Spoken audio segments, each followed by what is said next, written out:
Henri Christophe, l'ancien esclave devenu roi d'Haïti. Il est né esclave, il est mort roi. Il a combattu aux côtés de Toussaint Louverture, défendu la liberté haïtienne et bâti un royaume noir dans un monde blanc.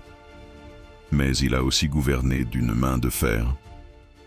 Voici l'histoire d'Henri Christophe, le roi bâtisseur, héros, dans l'arène des idées. Henri Christophe naît vers 1767, probablement à la Grenade ou à Saint-Domingue. Il est esclave, puis libre, et devient cuisinier, puis soldat. Il combat aux côtés des colons français pendant la guerre d'indépendance américaine. Mais en 1791, la révolte éclate à Saint-Domingue.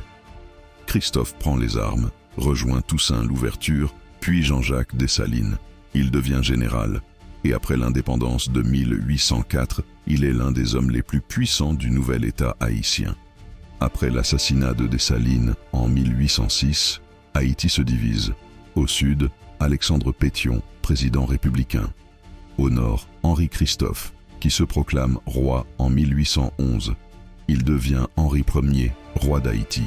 Il crée une noblesse noire, installe un système monarchique inspiré de l'Europe, mais surtout, il fait bâtir la citadelle La Ferrière et le palais Sans Souci, des symboles de fierté noire et de résistance à toute tentative de recolonisation. Mais son règne est aussi marqué par l'autoritarisme. Henri Christophe impose un système de travail forcé, proche du modèle esclavagiste. Il veut faire d'Haïti une puissance, mais au prix de la sueur et du sang de son peuple. En 1820, malade, paralysé, affaibli, ses soldats se révoltent. Refusant la honte de la capture, Henri Christophe se suicide dans son palais, d'une balle dans le cœur.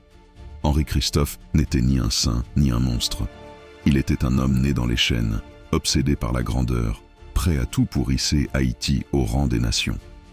Dans l'arène des idées, son héritage divise, mais son courage, sa vision et ses constructions colossales défient encore le temps.